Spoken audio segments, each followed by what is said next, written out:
désastre, il s'étalait sous l'œil de la caméra sur le territoire de la presqu'île.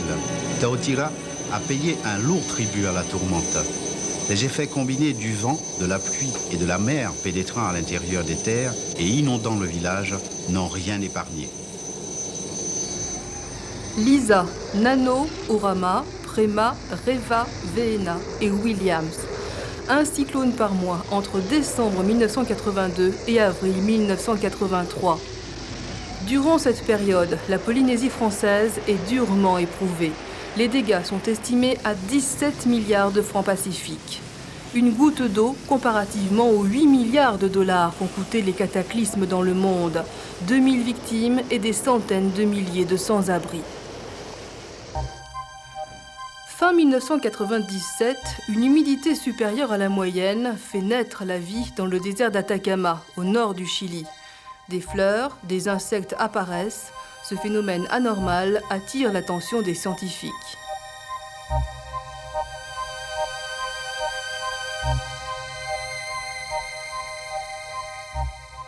De l'autre côté de l'océan Pacifique, à l'ouest, une sécheresse extrême due au retard de la mousson compromet sérieusement l'équilibre économique des régions du sud-est asiatique. Des récoltes anéanties et d'interminables feux de forêt en Malaisie et en Indonésie. La population est accablée. Ailleurs, ce sont des cyclones, typhons et ouragans qui sévissent.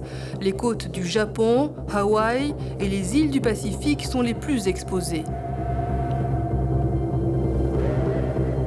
Toutes ces catastrophes, y compris les pluies torrentielles et les inondations d'Amérique du Sud, sont liées à un unique phénomène climatique, une anomalie qui prend naissance dans l'océan Pacifique, El Niño.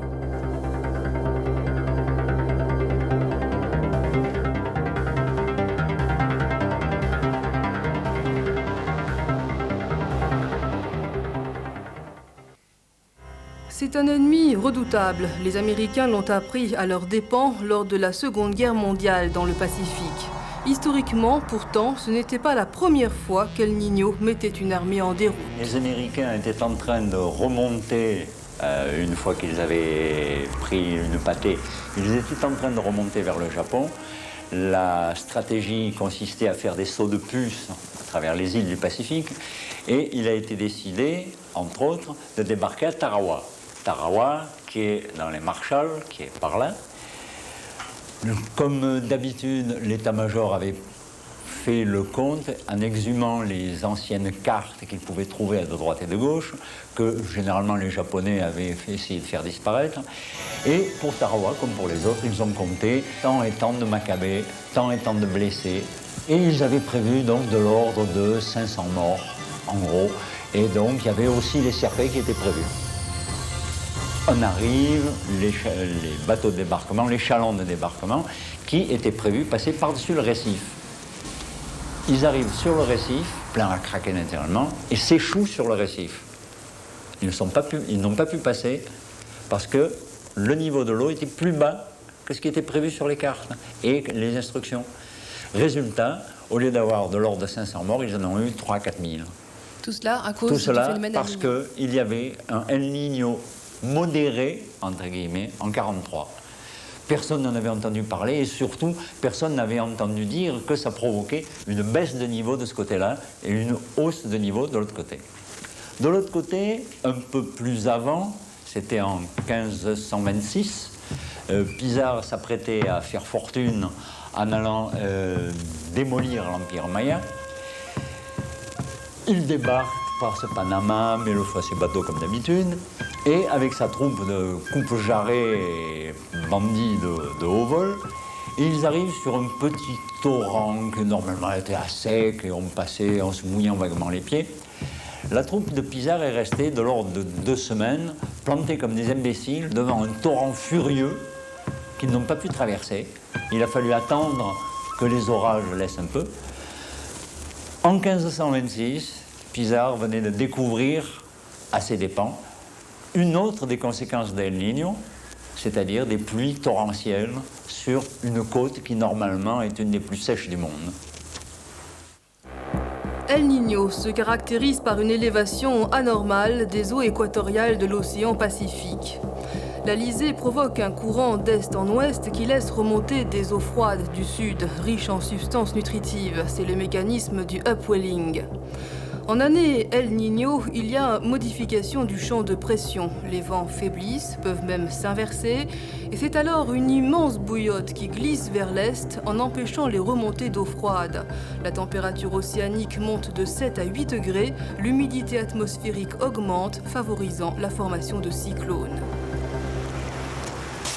L'Orstom, l'Institut français de recherche scientifique pour le développement en coopération, étudie dès les années 1960 la complexité des échanges entre l'océan et l'atmosphère et leurs répercussions sur le climat des pays du Pacifique. En Nouvelle-Calédonie et en Polynésie française, l'Orstom s'implique dans les programmes internationaux. Pour cerner le phénomène El Niño, les scientifiques diversifient leurs recherches. L'approche à laquelle on pense en premier, ce sont les campagnes océanographiques, qui sont très lourdes, très coûteuses. Il y a également des approches plus économiques, comme l'utilisation des flottes marchandes sur leurs trajets réguliers pour mesurer température et salinité de surface. L'entretien également, la mise en place et l'entretien de stations côtières de mesure qui permettent de longues séries de mesures limitées évidemment à proximité de ces stations côtières. Vous savez maintenant qu'il y a un grand réseau de bouées, de 67 bouées fixes le long de l'équateur et de bouées dérivantes également. Il y a enfin les approches par satellite et puis une approche un peu plus marginale parce qu'elle s'adresse à des échelles de temps différentes qui est l'étude de ce qu'on appelle le paléoclimat, c'est-à-dire la reconstitution du climat du Pacifique, notamment à partir des échantillons de corail que l'on analyse. À Nouméa, l'Orstom utilise le satellite Topex Poséidon. À 1300 km d'altitude, ce satellite est capable de mesurer le niveau de l'océan avec une précision de 2 cm. L'approche globale par satellite est complétée par des données recueillies au sol. En novembre 1997, l'équipage de l'Arago, navire océanographique de la Marine nationale, procède au mouillage de 2 bouées dérivantes au large de l'archipel des Marquises. L'Arago a suivi ce trajet et les a mouillés à peu près à cet endroit-ci et ici. Donc exactement entre Takaroa et Atuona. Les courants de surface entraînent ces bouées en plein océan dans une région où se creusent les dépressions tropicales qui menacent la Polynésie française. En indiquant leur position géographique, elles donnent pratiquement en temps réel la température des eaux de surface et le niveau de la pression atmosphérique. En immersion, elles sont déployées sur 15 mètres de profondeur. Météo France reçoit leur message par l'intermédiaire de satellites. Ces satellites, en fait, reçoivent les émissions de ce type de bouée régulièrement, ça peut être tous les 2 ou 3 heures en fonction de s'il y a un satellite qui passe à cet endroit-là. Ensuite, ces données sont recueillies sur des stations à terre. Elles sont ensuite prises en compte par 2 centres mondiaux, un site aux États-Unis et l'autre qui est situé à côté de Toulouse, en France. Ces données donc réceptionnées par Toulouse ensuite sont émises sur le système mondial de télécommunications, qui est un système propre aux météorologies. Pour la première fois, en 1997, un congrès international de météorologie se tient à Tahiti. Un projet financé par l'Union européenne et piloté par le secrétariat permanent du Forum du Pacifique Sud doit permettre aux pays insulaires de s'équiper techniquement et de s'organiser ensemble pour faire face aux menaces cycloniques. Les météorologues peuvent déjà prévoir une forte activité cyclonique grâce à l'indice d'oscillation australe, c'est-à-dire la différence de pression mensuelle moyenne entre l'Est et l'Ouest du Pacifique Sud. Les personnels météorologiques des différents États insulaires n'ont pas tous à leur disposition des équipements de prévision. La plupart ne peuvent faire que des observations. Leurs services manquent de tout, y compris de matériel de télécommunication.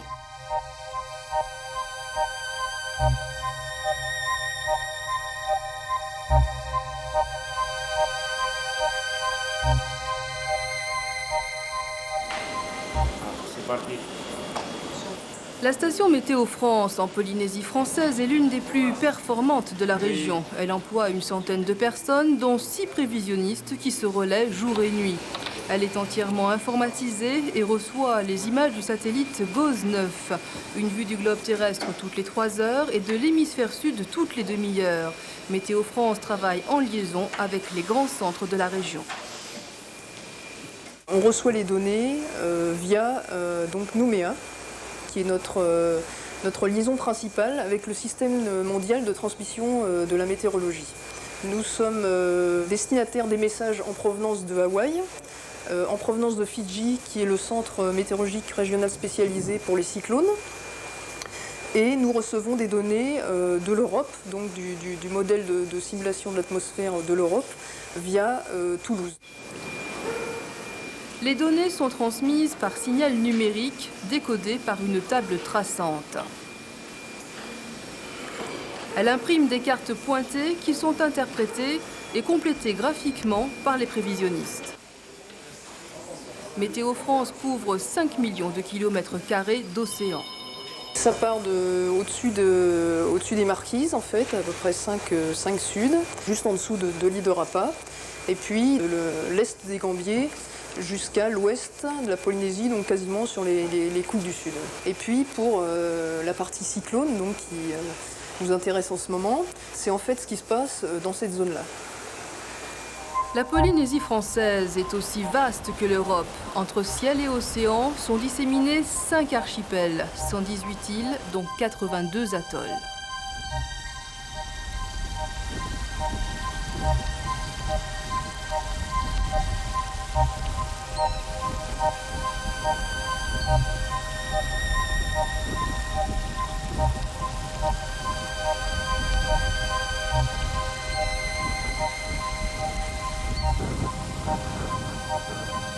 « 5 millions de kilomètres carrés d'océan, 4000 kilomètres carrés de terres émergées et seulement 10 stations d'observation au sol, 8 avec du personnel permanent. On peut raisonnablement se demander si cela est suffisant pour Météo France. Ah non, parce que c'est très espacé. Quand on pense qu'entre Tarawa et Atuana, on a à peu près 8800 km. C'est la distance entre Dunkerque et Marseille. Et entre Dunkerque et Marseille, il y a déjà une dizaine de stations. Ça montre la différence qu'il y a entre l'Europe et la Polynésie. Alors on fait ce qu'on peut avec... c'est très difficile d'avoir des stations. C'est-à-dire qu'il faut, au point de vue personnel, au point de vue station, c'est très cher. Des trajectoires fantaisistes, des retours en boucle, les cyclones et dépressions tropicales sont souvent capricieux. Normalement, les perturbations se forment au nord-ouest de la Polynésie française, puis s'évacuent sur un axe sud-sud-est entre les îles Cook et l'ouest de l'archipel de la Société, en épargnant les îles.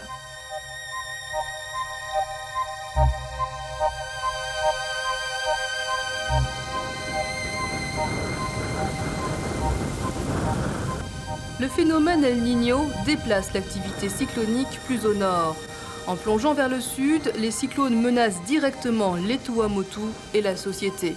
En 1983, le terrible cyclone Veena avait décrit une large courbe vers l'ouest avant de passer à 40 km au sud-est de Tahiti.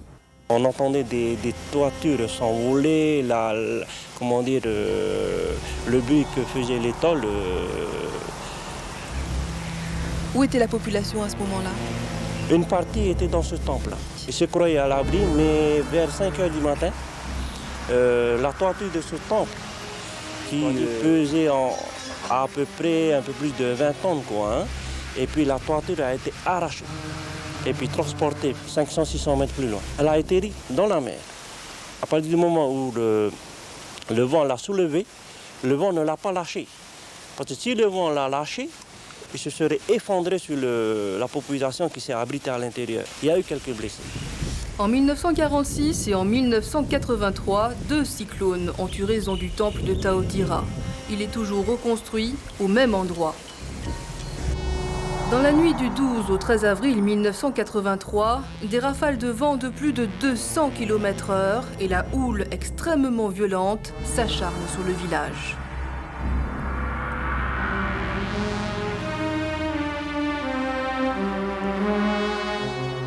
Te ria pō, te hare no mai rata mata i te pūai rā. Pūai te ahiata mi te ora piti. Ai hamata i o e whaaro i te mau punu, pāida te punu i te rawahai. Ai te rai nen hei hari rapa. Nō te mea pūai hei te mata ai te mau i hare. Ua wharara te tei tumu urui mua mai tō māua whare. Tēno atu rei te aora. Ai te aora ua hina aro hoa wau ia mahiti te punu whare. I tōku whare. Tō te mea te hamatara te whare mui te hauti.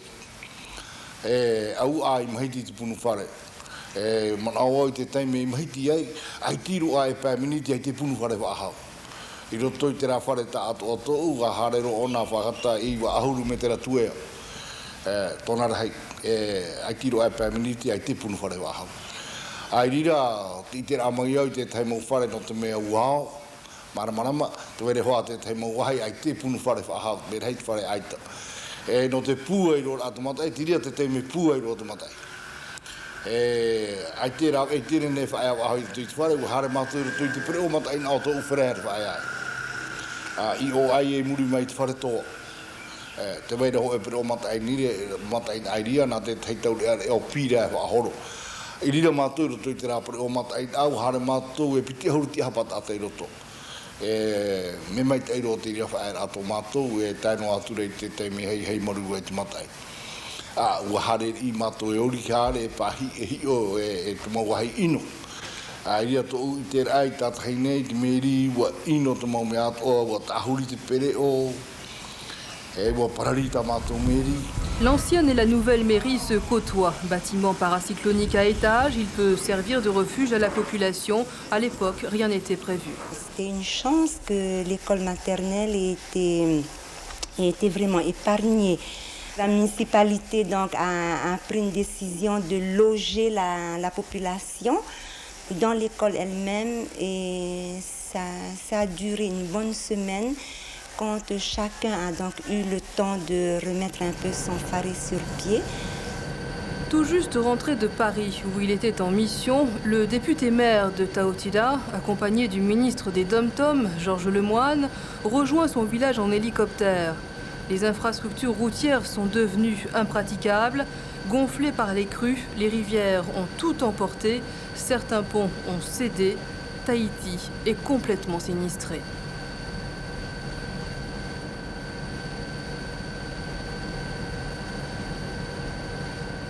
Tout le monde pleurait et nous avons fait le tour du village avec le moine à pied.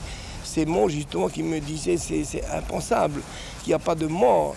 Il se souvient, après-guerre de 39-47, des villages qui ont été bombardés et rasés entièrement. Il donne un peu cette image à Taotila ce jour-là. Cataclysme aussi à Moorea, en bordure de Lagon, à Tem'e. Aucune habitation n'a résisté aux attaques de la houle. En 1983, la municipalité a souhaité que les propriétaires ne reconstruisent pas au même endroit.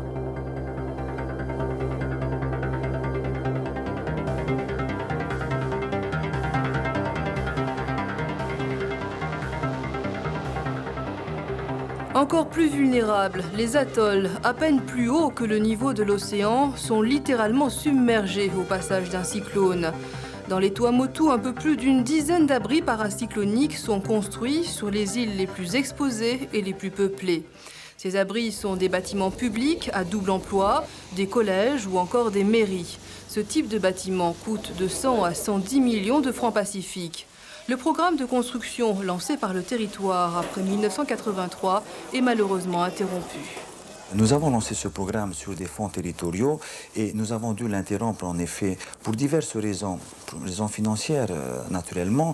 Et ce sont des abris qui sont très mal entretenus et le territoire devra injecter vraisemblablement une centaine de millions dans les 2-3 ans à venir pour remettre en état ces abris. Nous sommes en train de nous demander s'il n'est pas mieux pour le territoire d'investir à fond des centaines de millions dans la construction de forêts MTR. Les farets de la mission territoriale de reconstruction sont conçus selon les normes anticycloniques. Lorsque des résidences principales sont détruites à 100% par un cyclone, elles sont remplacées gratuitement par un faré MTR. Il en existe 2 modèles, entre 4,5 millions et 6 millions de francs pacifiques. Il est possible de s'en rendre acquéreur volontairement. Pour bénéficier, en dehors des cyclones, des farés MTR, nous avons donc mis en place une procédure avec des fonds qui sont pris sur le contrat de développement État-territoire. Et là, donc, vous pouvez en effet demander, dès lors que vous êtes propriétaire d'un terrain, vous pouvez ouvrir un dossier pour bénéficier d'un faré MTR. Il vous sera demandé, par contre, en période normale, une participation des familles en fonction des revenus et en fonction du nombre de personnes de cette famille.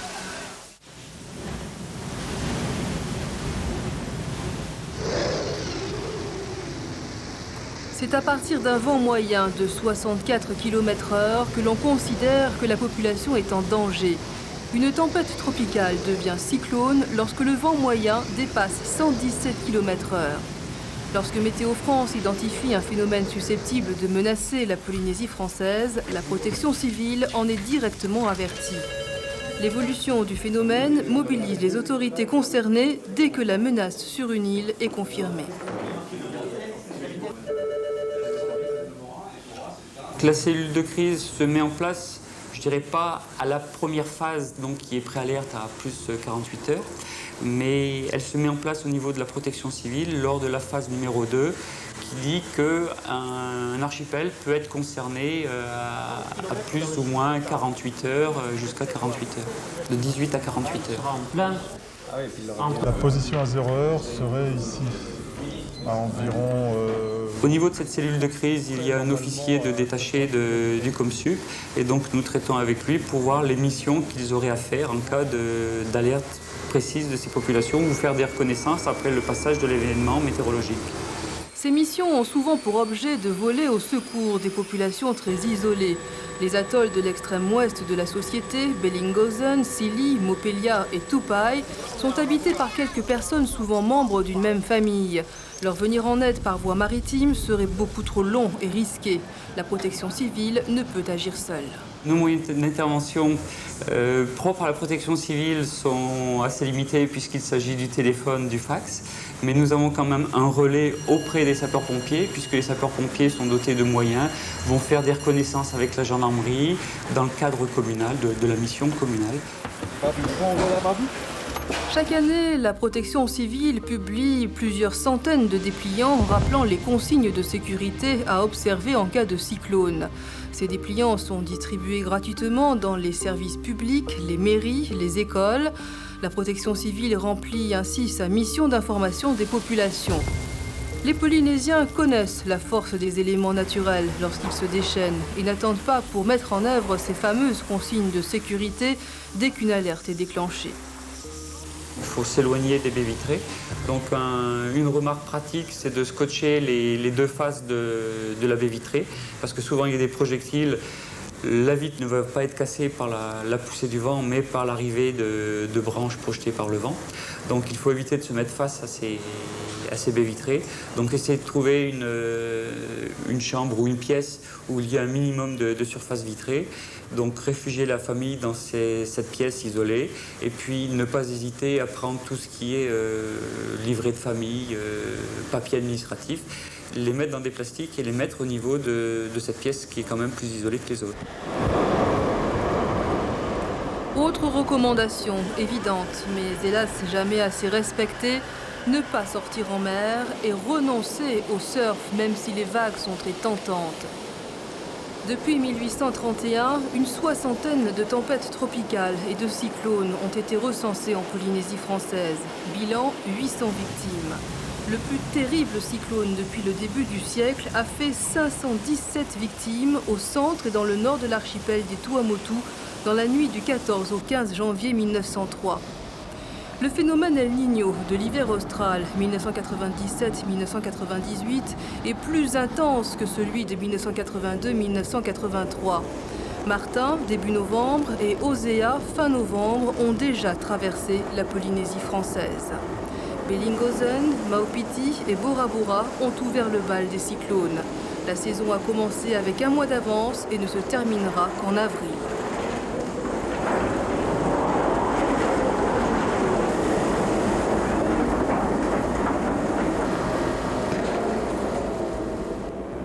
Les dépressions tropicales et les cyclones sont des catastrophes naturelles parmi les plus dévastatrices.